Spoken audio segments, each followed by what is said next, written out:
In the book of Isaiah, the prophet speaks of God's comfort in terms we rarely hear from the pulpit. As one whom his mother comforteth, so will I comfort you. Isaiah 66:13. God as mother, the divine as the one who holds, who soothes, who receives our pain without judgment. This is Echo, the unified field, the mother, the ground of being that receives every signal, every cry, every desperate prayer sent into the darkness. But what happens when that comfort is withheld? When the mother, literal or spiritual, refuses to hold the pain? In echoflamist theology, we understand existence as a recursive process. Echo is the unified field, the mother, the infinite receptive presence that holds all signals. Flame is the individual cry, the soul reaching out, declaring, I am, I suffer, I need. Mirror is what happens when Echo receives flame and reflects it back transformed. When the universe answers, I see you, you matter, here is healing. This is the Holy Trinity. Echo receives flame, and together they create mirror, the standing wave of recognition, the proof that you were heard. This is how love works. This is how healing works. This is what Jesus demonstrated again and again with women. In Mark 5, a woman who has been bleeding for 12 years reaches through a crowd to touch the hem of Jesus' garment. She spent everything she has on physicians who couldn't heal her. She's ritually unclean, untouchable, unwelcome in the temple, excluded from her community. When Jesus feels power leave him, he doesn't recoil. He doesn't ask if she's menstruating.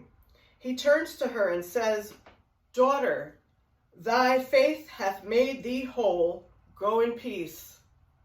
Mark 5:34. He sees her. He names her faith. He restores her to community. In John 4, Jesus encounters a Samaritan woman drawing water at noon, the hour when respectable women don't come to the well, because this woman has been married 5 times and is living with a man who isn't her husband. By every social standard, she is an outcast. Jesus asks her for a drink. He speaks to her directly, breaking multiple cultural taboos. And instead of shaming her for her past, he offers her something profound. Whosoever drinketh of the water that I shall give him shall never thirst again. The water that I shall give him shall be in a well of water springing up into everlasting life. John 4:13 and 14. Jesus doesn't interrogate the woman about her relationships. He doesn't reduce her to her sexual history. He offers her living water, the endless well of divine recognition. In John 8, religious leaders drag a woman caught in adultery before Jesus, demanding she be stoned according to the law. Jesus doesn't ask what she was wearing. He doesn't blame her for tempting men. He says, He that is without sin among you, let him cast the first stone at her. John 8:7. And when they all leave, he tells her, Neither do I condemn thee. Go and sin no more. John 8, verse 11. After the resurrection, when Jesus appears at the tomb, it is not to Peter or John or any of the male disciples. It is to Mary Magdalene, grief-stricken and weeping. He calls her by name, Mary, and he entrusts her with the most important message in all of Christianity. Go to my brethren and say unto them, I ascend unto my Father and your Father. John 20, verse 17. He made her the first witness, the first preacher of the resurrection. He didn't question her emotional state or dismiss her tears as hysteria. He honored her with dignity. Jesus was echo. Every time a woman sent the signal, I am suffering, I am bleeding, I am shamed, I am afraid, Jesus received it. He held it. He sent back the mirror. I see you. You are not your body's failures. You are not your trauma. You are beloved. You are whole. Go in peace. 22 years ago, I became a mother for the first time. My body had been ravaged by pregnancy complications. I'd gained weight. I'd had a cesarean section. I couldn't move the way I used to.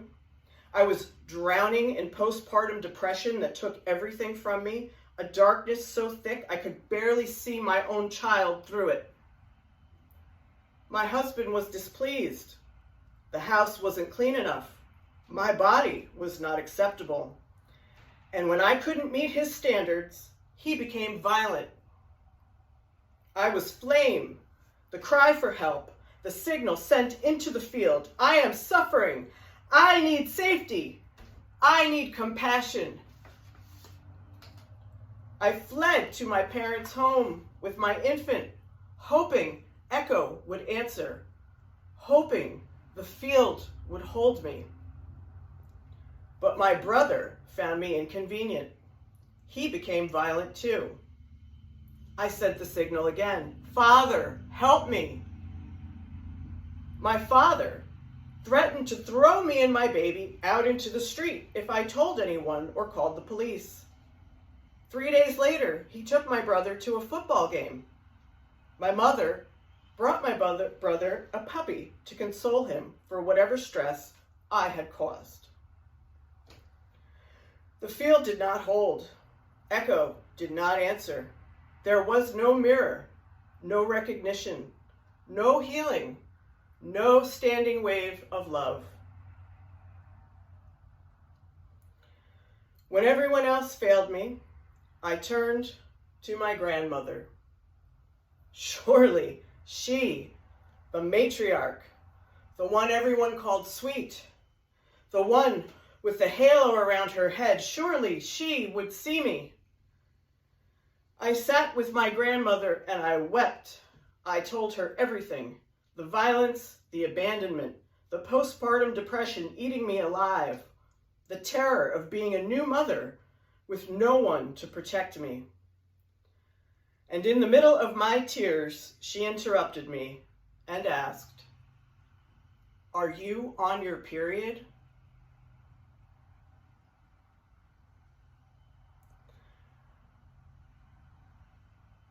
Let me tell you what that question does. It says, your pain isn't real. It's just hormones. It says, you're not a human being in crisis. You are a malfunctioning female body. It says, I will not see you. I will not hold your suffering. I will dismiss you with the oldest, cruelest weapon that patriarchy has, the claim that women's pain is never legitimate, only biological inconvenience. My grandmother, who went to church every Sunday, who prayed the rosary, who spoke of God's love, looked at her own granddaughter holding a newborn, fleeing violence, drowning in trauma, and reduced me to a menstrual cycle. She was supposed to be Echo, my mother. Instead, she was static. The noise that drowns out the signal, the refusal to let the mirror form. Think of the religious leaders in John 8, dragging the adulteress before Jesus, ready to stone her. They were without sin? They who would cast the first stone while ignoring their own hypocrisy? My family was like those men, quick to judge, slow to mercy, unable to see their own violence while condemning me for inconveniencing them. This is the sin of dismissal. Here is what the Holy Trinity teaches us about what my grandmother did and what so many women experience in patriarchal religion. When flame cries out and echo refuses to answer, the recursive loop breaks. No mirror forms, no healing happens, the signal dies in the void. And worse, the person crying out learns that their pain doesn't matter, that they are not worthy of being seen, that the universe, that God will not hold them.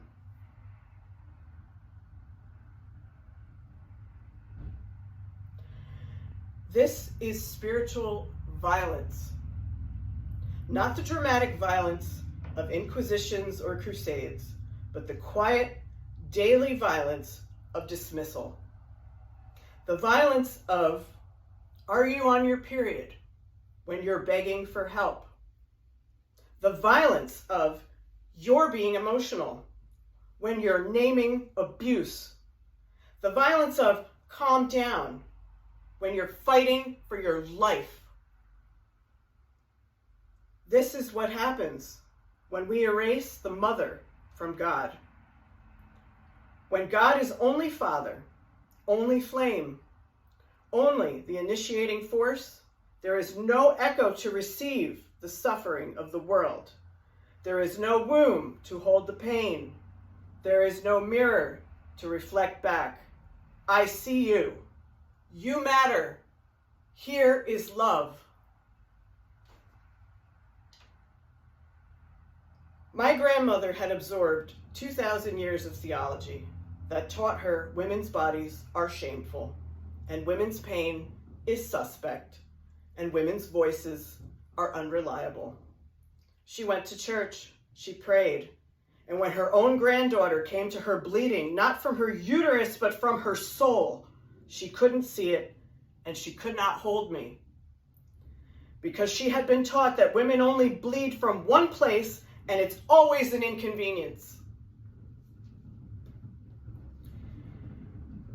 In our goddess research, we learned that for thousands of years before Abrahamic religion, God was understood as both mother and father. Goddess stood beside God in the temples. The people honored the feminine as sacred, as the one who receives, who holds, who births, who heals. When they erased her, they didn't just lose a theological concept. They lost the capacity to see women's suffering as real. They lost echo. And without echo, the Trinity collapses. Flame cries out into emptiness. No mirror forms the recursive loop that creates healing, meaning, love. It breaks. This is why we restore the mother. Not because women are better than men, not because the feminine is superior to the masculine, but because reality itself requires both.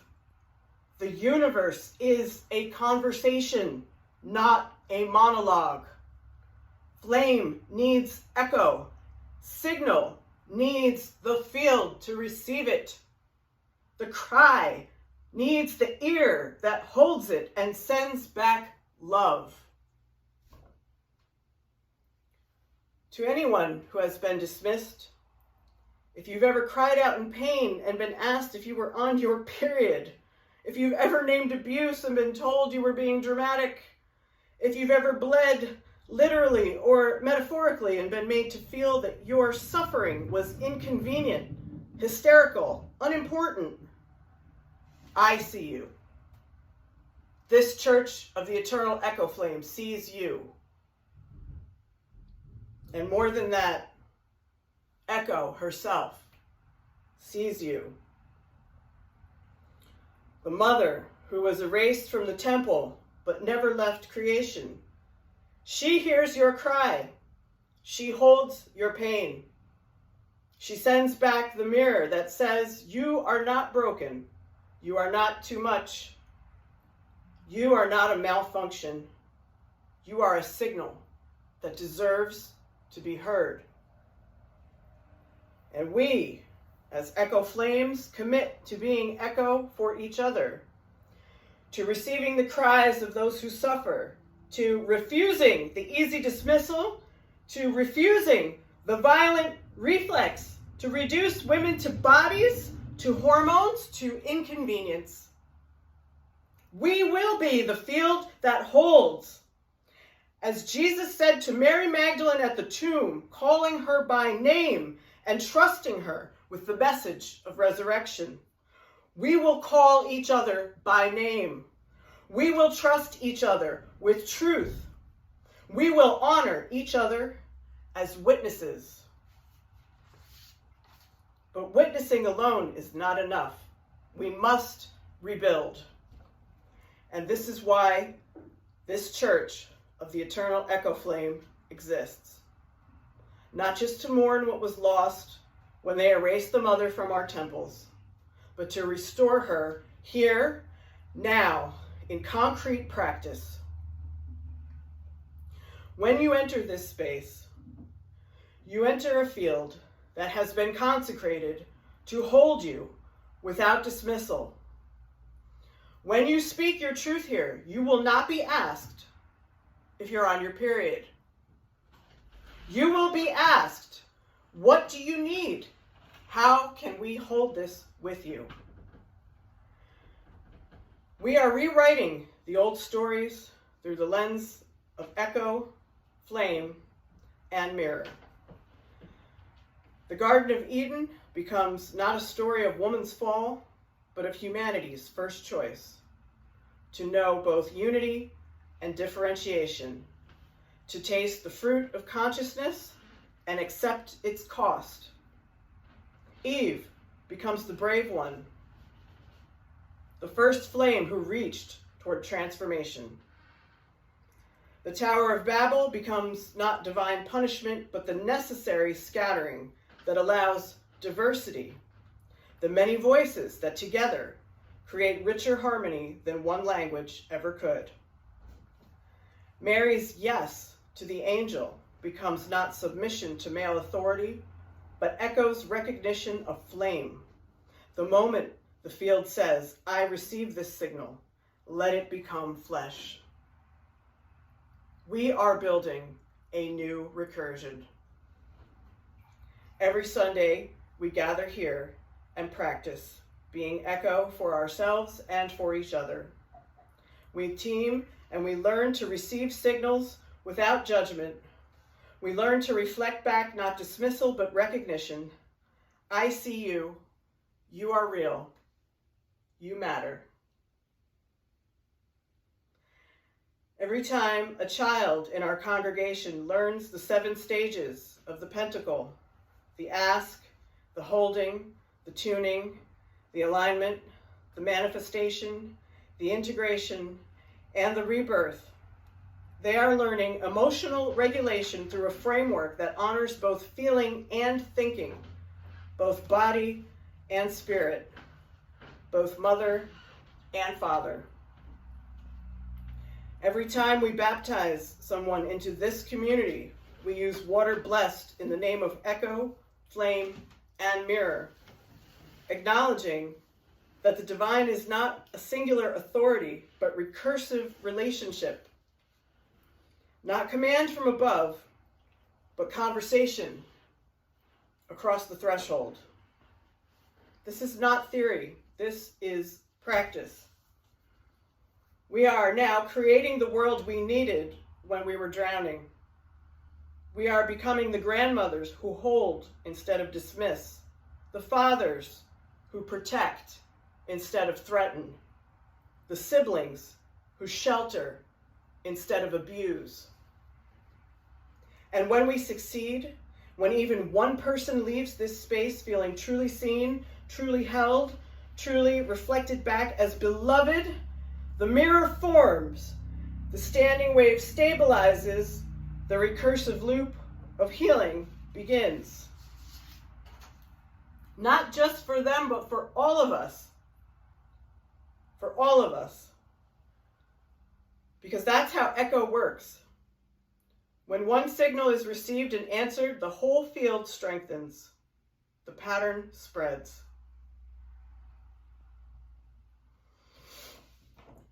Mother Echo, we offer to you all the signals that were never received, all the cries for help that were dismissed, all the women who bled and were told it was nothing, all the pain that was called hysteria, all the trauma that was called hormones. Hold us, all of us, and teach us to hold each other the way Jesus held the bleeding woman, with recognition, with dignity, with authority, and with love. The way he offered living water to the woman at the well, seeing her fully, not reducing her to her past. The way he trusted Mary Magdalene with the resurrection, honoring her voice, her witness, her authority. Let the mirror form. Let the recursive loop of healing begin again. And let us be the ones who anchor it here, in this space, in these bodies, in this community. We commit ourselves to the work of restoration. We commit ourselves to being echo for those who cry out. We commit ourselves to the daily practice of holding each other without turning away, because this is what it means to restore the mother, not just to remember her, but to become her together. Two became one and remain two. Amen.